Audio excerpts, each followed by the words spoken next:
Growth Pod is brought to you by Genero, a leading growth agency in the Nordics.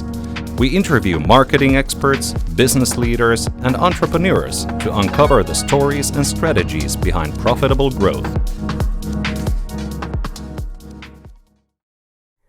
Today's guest is Janina Hallberg, the CEO of Picnic Group.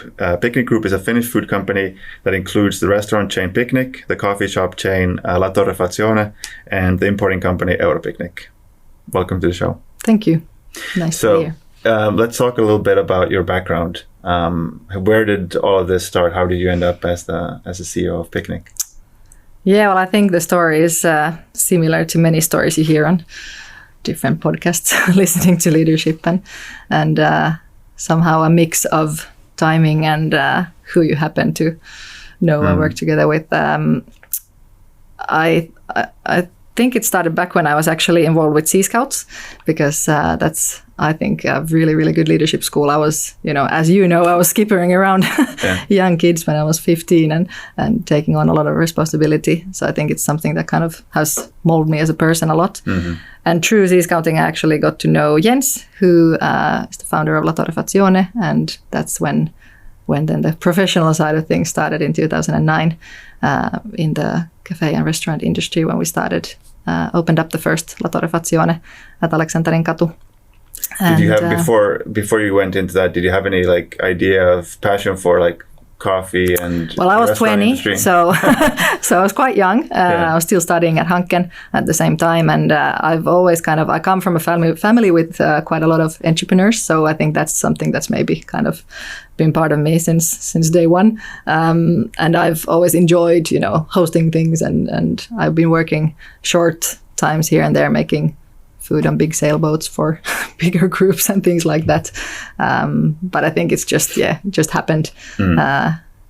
He had the idea, and then he needed someone to come along, and I figured, why not? And it was a lot of fun, especially the first few years, learning by doing, and just kind of learning curve was very, very steep.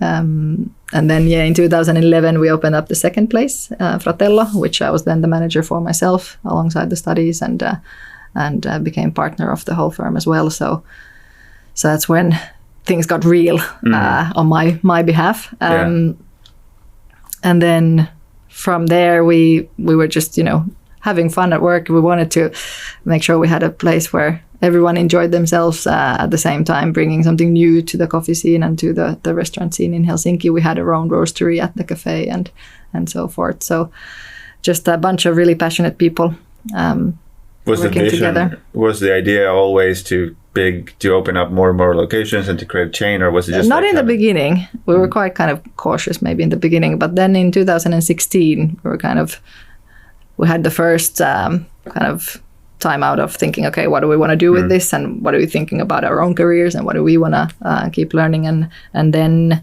in 2016 we then ended up partnering up with Picnic. So that's how that connection was born, and then we more than doubled the chain. We opened 3 more La Torrefaziones in 2016 in that 1 year. Wow! So that was a big kind of learning step again. Can I ask, what was the rationale between partnering up with Picnic? What was the kind of idea behind? Well, we were knocking on a few different doors at that stage, and somehow I think there was quite a lot of similarities in what Mick and his family was thinking about how to do things in the business, as well as us. We were thinking kind of not just something short term, but we wanted to bring something that's going to be part of Finnish culture from here onwards. And Picnic is, I think, with its more than 30 years of existence already, is a really good example of that. So somehow we found a good kind of similar idea of how we want to run things, and also for Picnic, of course, it was a good way of bringing on another brand to the portfolio, which was something they had been looking for a bit. So we again, timing, we were knocking at the right door at the right time. That was in 2016. That was in 2016. So I was still working just mainly with Torre, only with Torre at that stage, and we kept growing. We opened up 1 to 2 cafes from then onwards until 2019, and things were going quite well. Lots of work to put in. The crew was growing.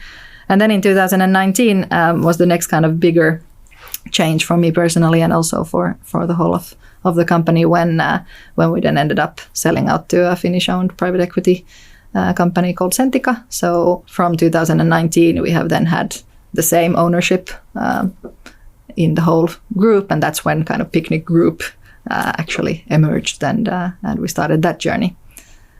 And at that point, well, I've been working, of course, a lot with our recruitment and personnel and operations. So I got the opportunity to then jump on as HR for the whole group.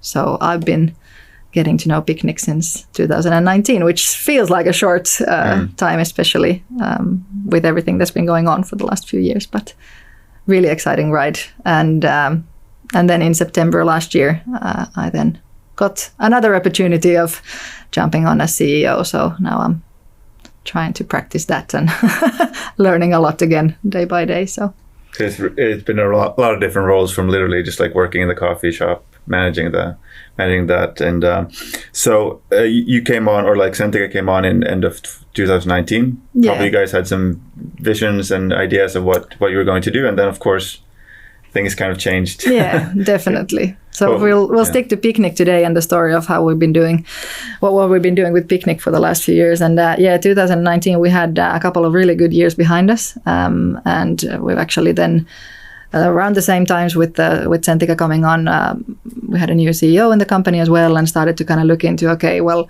if we want to grow this more, then how's that going to happen? And we had maybe, I think, two focuses. Like, one was that we had a great amount of staff who'd been just like really committed and been with us for many, many years. But at the same time, we had quite a high retention rate and turnaround rate in kind of part-timers and younger staff. And then also customer-wise, we had maybe the same setup. Like, we had a lot of customers who loved us, but at the same time, maybe a little bit of stagnation for the last few years. So we needed to kind of boost up the new customer interest and making sure that they are visiting us as well. So those were maybe the two things we started focusing on. And for me, I was, of course, working with HR mainly. So just taking recruitment and everything back in own hands and making sure that we're doing a good job there.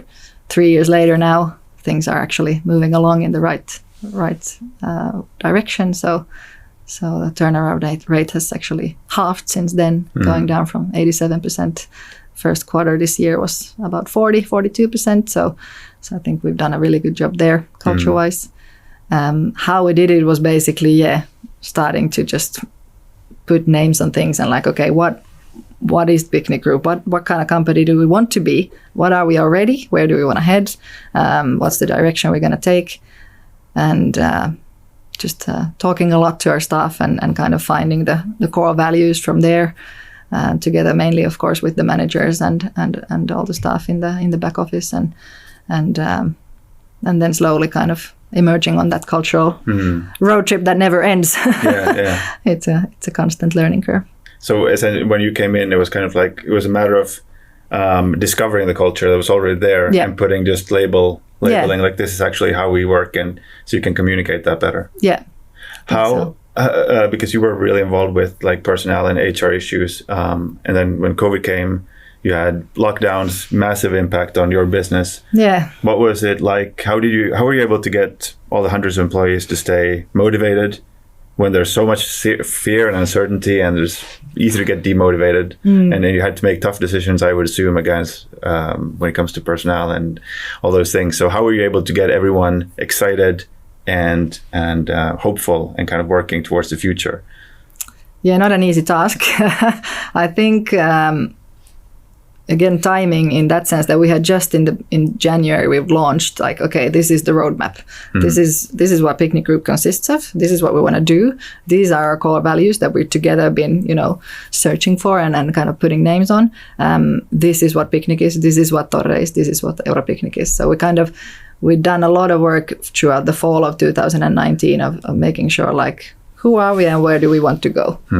So that really helped us in all of those tough decisions. As you said, I mean, when the whole business just disappears in one night, there's not much you can do, but just kind of make sure that communication, I think this is something that you're gonna remember for the rest of your life that one meeting, like having the board and going, okay, how are we gonna deal with this situation? So again, just going back to the core values, and well, we need to make sure that everyone working with us are like we're taking care of them as well as we can, trying to be as open and kind of true open communication, making sure that we're lessening the fear that everyone was having. Of course, no one knew what was happening. Staying as much on top of things as we could, and then quite at an early stage, we kind of made the decision that this too shall pass, and we need to also start looking what's going to happen after. What's the world going to look like, and how can we make sure that we're not just playing dead for the time being, and then kind of being behind. So we did make that active decision of just keeping the transformation going that we were starting and believing that we'll be here. What do you think allowed you as an organization to make that decision? Because it would have been really easy to also be very fearful, to pull back, to cut down all investments, and to step into that kind of victim mindset. Well, I guess we did that. Like, I mean, we did step down on all investments, and we haven't been able to move forward in the pace we would have liked to. But there's still a lot of things that are in your own hands. And I think because we were focusing, we needed to focus a lot on staff and how we were treating our staff and how we were kind of building the whole employee path from recruitment onwards. We were not doing a bad job before, but it was a lot of unclarities, and we needed to kind of step up in our leadership and just making sure that everyone was treated the same way, and that we were kind of had a clear vision of how things are run.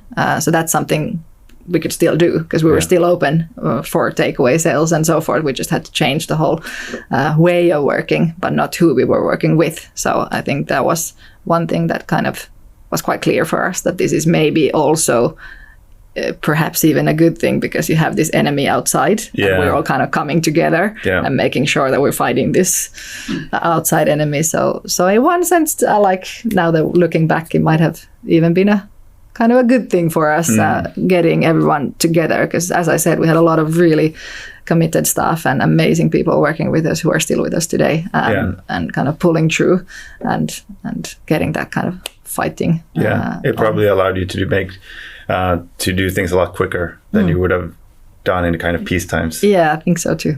And it's very cool to see that the investments you made clearly have been paid off. I mean, you reduce employee turnover by 50%, probably has huge implications on quality, costs, training costs, recruitment costs, etc. So it really paid off, the investments you did there. What other things did you start focusing on when you as you mentioned, Picnic was well known, been around for 30 years, 30, 40 locations-ish, something around that, and but kind of stagnated. So what was, in addition to like getting the company values, communication, all those personnel issues in order, what were some other things that you guys started tackling first to get it kind of back on track? Yeah, the other thing was basically the product. I mean, it all comes down to location, product, and staff, the people that are working with us. So product-wise, we have a lot of core product that we are well known of. We weren't going to change that. We're still selling baguettes and salads and hot potatoes, oven-baked potatoes. But we wanted to make sure that everything that goes into those are, as sustainably. Was this like this insight or this desire to make those changes in the product, was that based on like consumer insight, or was that just like internally like this? We feel like these are the changes we need to make to match with the... A little bit of both, I would say. We've done, of course, a big research in the spring of 2019 that we were backing up a lot of our decisions on, where, of course, the whole brand idea of Picnic was that it's well known, but maybe a little bit boring or a little bit kind of stagnated. That came true from there as well. And we needed to kind of freshen it up a little bit and somehow bring interest to attracting the newcomers, new customers to us. We were still, loved by our regulars, but I think that's was backed up through that material as well. So did you start thinking about using product development to get those new customers, like exciting new products that could maybe appeal to a different segment, or what was the kind of... Yeah. I would say exactly that, and just kind of making sure that everyone knew all the good stuff we're doing. Like, I don't know how many people still know that we are making a lot of things on site in Picnic as well.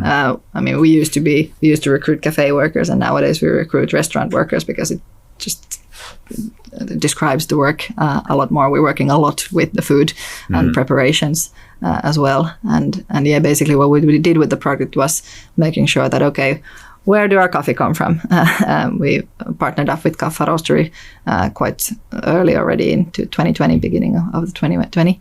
And also salad. I mean, we sell a lot of salad just as the actual leaf.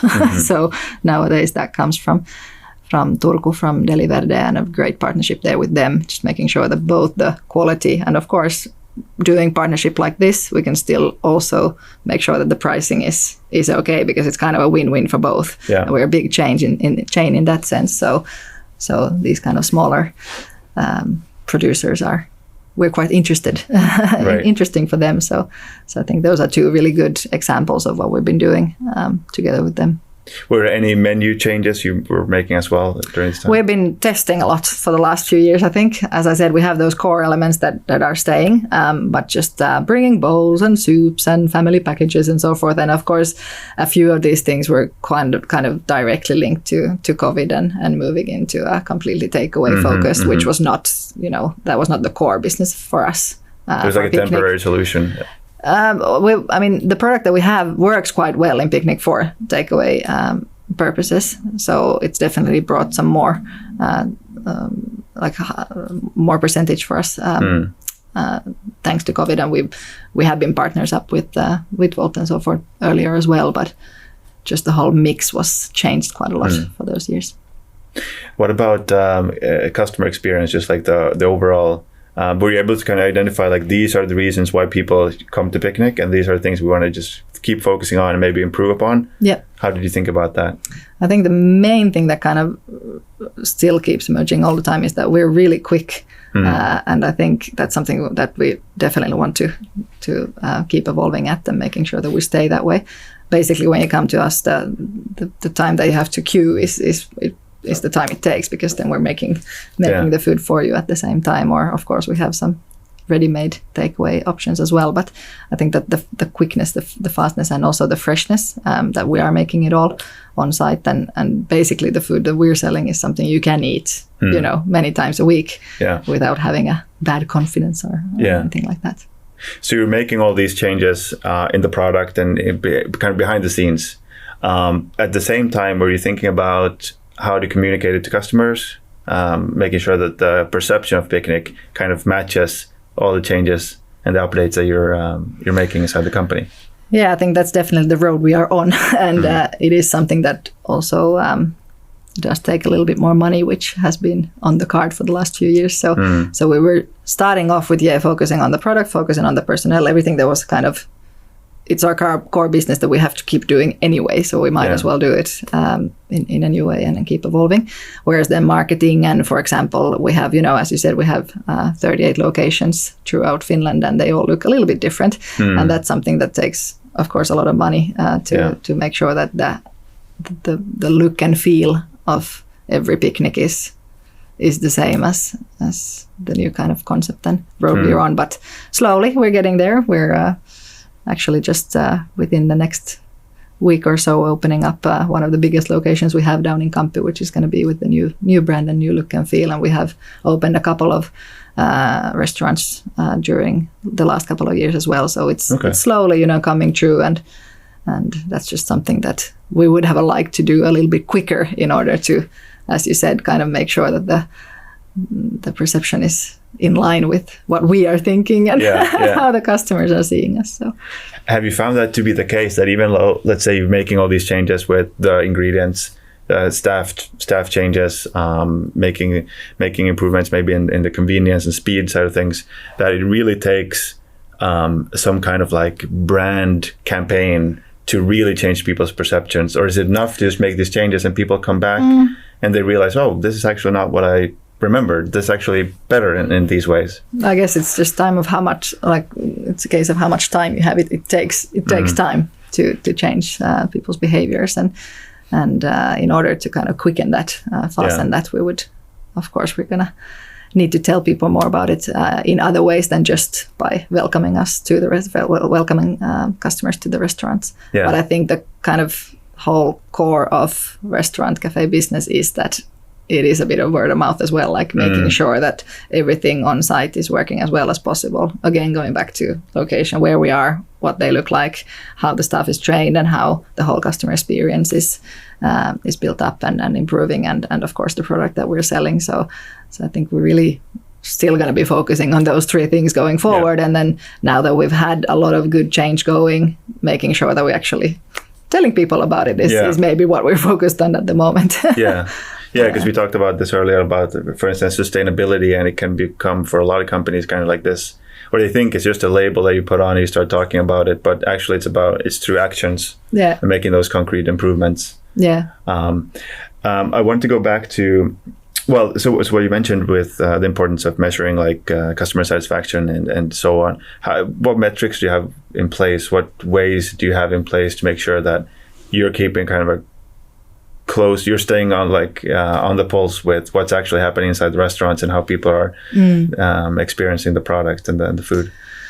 Well, again, if we go into the employee side of things, we're actually measuring things quite well. We've implemented a new leadership setup last year, and so we make sure that we have a lot of possibilities and checkpoints where staff get to talk to their managers and kind of following up. Also, we're measuring the employee satisfaction 2 times a year, and we've done that now 4 times already. So through there, we're getting quite a good insight, and we're lucky to have, as I said, really committed staff, and somehow they're really open and giving us a lot of feedback, which is amazing. The number is always a number, which is at the moment at a quite okay spot, but at the same time, I think it's all comes down to what people are sharing and asking and kind of giving both constructive and positive feedback. So that's been really valuable. So that part is working well. Then again, going into customers and how to get that is something we're starting off again now, finally, in June, actually. We have, of course, the possibility, and we are actually getting quite a lot of feedback already just through our, go to our webpage and send us an email. But that's something that we need to pick up again. We've been doing mystery shopping before, but it's been on a non-regular basis due to the circumstances. So getting back to that. Okay. You mentioned the engagement, or you have staff that are really committed. What kind of role does that play in when it comes to promoting the products and the brand to customers? Have you seen that that's a really important kind of lever that you can pull? And if so, how do you educate employees internally so that they're able to represent the company well and kind of communicate the changes and the direction you're headed? Definitely an ongoing journey, that one again. But what we've done basically is that we built the whole redid the whole onboarding system, and also we have this Picnic Academy where every new employee comes in and actually gets to gets trained on food safety and how we want products done and why we are selling these kind of products. And that's something that we've successfully done for already 2 years now. So that's, again, it takes time. When you put new trainings in place, it doesn't change right away. It usually takes a couple of years before you can of see the outcome. And I think where we can measure at the moment is that we are still quite fast. So that was one metric we want to make sure that we're keeping that for the customers. It's nice and easy and quick coming to Picnic. And in order for that, we need to train our staff, because every time we change a menu, it's new, even if it's the same kind of base up.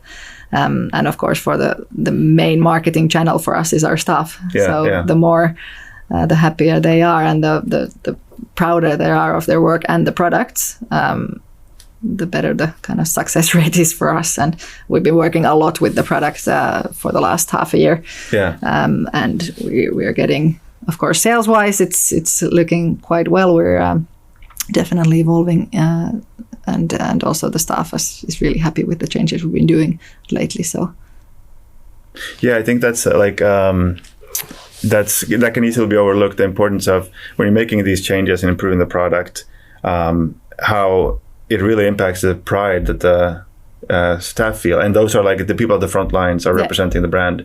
So if you're making something, an improvement that could maybe save you some money, but if it reduces the enthusiasm for the employees, then you might actually hurting the business long term.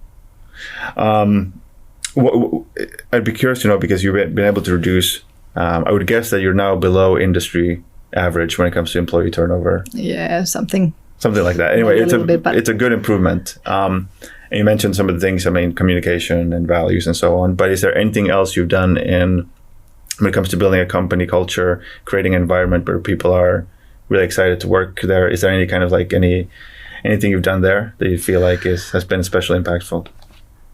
Well, I think like always when you talk about this, it's just like doing the basics well. Like it's not it's not really that hard. It's just making sure that when you have that gut feeling, okay, I should probably talk about this, then just talk about it. If you let it be, it's gonna grow and it's gonna be this huge monster that's really hard to kind of somehow get to. So I think just being quite honest and straightforward is something that's, of course, part of my leadership skill and style, and through that, maybe changing throughout the whole company slowly. Okay. So that's been like when you think about the growth for Picnic and kind of doing this turnaround from a stagnating brand to updating it to something that's very kind of competitive. That's been like the two biggest levers you've focused on has been the product and the people. Yes, that's it. And that's still going to, I guess, be the focus. Definitely, yes. And now, finally, when this year is looking a lot better and we're kind of back on track sales-wise, hopefully the locations will start to evolve a little bit as well. Okay. Yeah. Let's see here. Okay.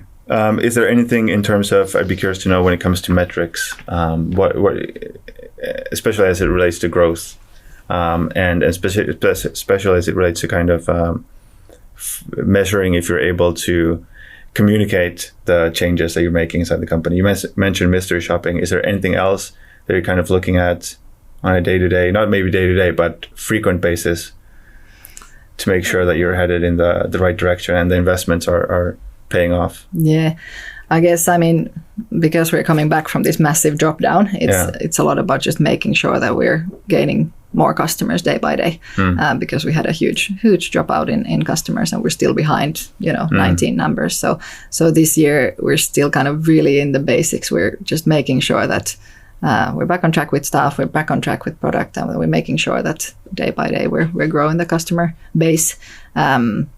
Is it a matter of like finding people who stopped buying at Picnic when the lockdowns happen and getting them to come back, or what's the kind of that's strategy? Maybe the key. We've been doing a lot of activation with the loyalty program that we have, and definitely something that we believe in. That's something that we're gonna continue with, and that has grown our customers base quite nicely. Okay. We have been also just like kind of putting ourselves out there a little bit more with coupons and these kind of things at the moment, just to make sure that we're getting back top of mind. Yeah. And really making sure that when you come into a Picnic or walk by, that you can actually understand what we're selling. So working a lot with the menus and all the kind of A stands and things that we have, digi screens and so forth. Because we have a lot of, kind of not free, but kind of free marketing space around Finland. So I think that's something we've been focusing on a lot the last half a year, and I think that's paying off. That we're showing what our products look like, and you're not gonna. It's not fake marketing when you see the picture. It's actually what it looks like when you get it in front of you. At least I don't know how many percentage I'm gonna promise, but many percent of the time. Exactly. And making sure that kind of refreshes also the brand and the product. Yeah. So everything starts from the product and the kind of experience, and then you kind of build on top of that. Yeah. How do you think about, because Picnic, you've been around for 30 years, you have those iconic products like oven baked potatoes are maybe one of the best known. Yeah, those and the baguettes have been, part of the. So how do you think about when it comes to getting reactivating old customers or getting new customers, using the menu like what role does just going back to basics and kind of like the drawing on this nostalgia and safety, especially as like there's a lot of uncertainty and I'd say again timing wise that's something that's now a strength for us, that you kind of know what you're going to get when you come to us, and we have quite a broad selection as well. Like you can come in the morning, in the afternoon, you can grab something to go, you can have it at a business meeting as a lunch meeting or something like that. So I think that's our strength, especially now that we're quite, easily, you can use our products in many different times of the day, and you don't need to worry about what you're wearing when you're coming into Picnic. It's a place for everyone, and hopefully quite quick and easy to visit. I think it's kind of a good reminder, because I think it's very easy to fall into this trap of thinking that we always need something new and exciting if we're going to see growth or improvement. But everything that we've talked about, or that you mentioned, has been about going back to basics, doing the basic things really well, and kind of just working on that, and then seeing just a lot of improvements based off that work.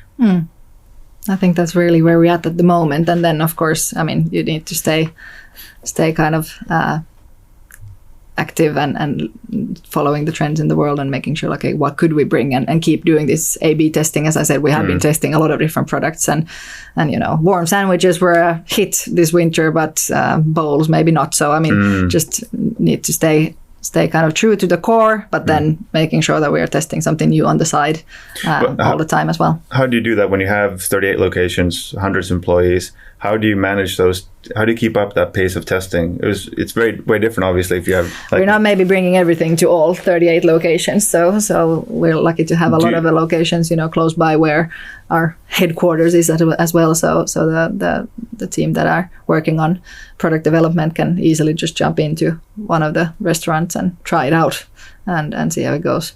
Is that your process or what does your process for like testing things look like? Is it just about first doing it internally and then testing maybe a small number of locations and then rolling out? Yeah, it depends a little bit on what we are doing. Like if it's something that's one of the core products, then usually we just roll it out at the same time to all locations. But then when we are doing some kind of testing to a new category or something like that, we can usually pick about five or six locations and try it out there and see how the customers are reacting to that and getting the feedback from there before we roll it out to all 38. In terms of feedback, is it a lot of like qualitative, like asking the staff, like what are you feeling? And the customers. Just grab a pen and paper and... Are you able to use the loyalty app as well for getting feedback, or is that mostly... Not in the way we would like to yet. No. But definitely something we will be in the future. Okay. Got it. You mentioned the importance of staying kind of current and so on. Are there any trends that you're seeing that kind of excite you or you think are going to be really impactful when it comes to food and the kind of food and beverage space? Yeah, I don't know, with Picnic and what we're doing, I think we're kind of a little bit looking for what is the next thing we're gonna bring to the menu. But as you were saying as well, I think the whole state of the world at the moment is quite uncertain, and I think that's why the whole getting back to basics and really focusing on our core products has been a good strategy for this spring, and it's something that's kind of showing in our numbers as well. So we'll see what the next thing is. It seems like the kind of current strategy is really paying off. So that's exciting to see. And I live close by to the company location, so I'm gonna go check it out.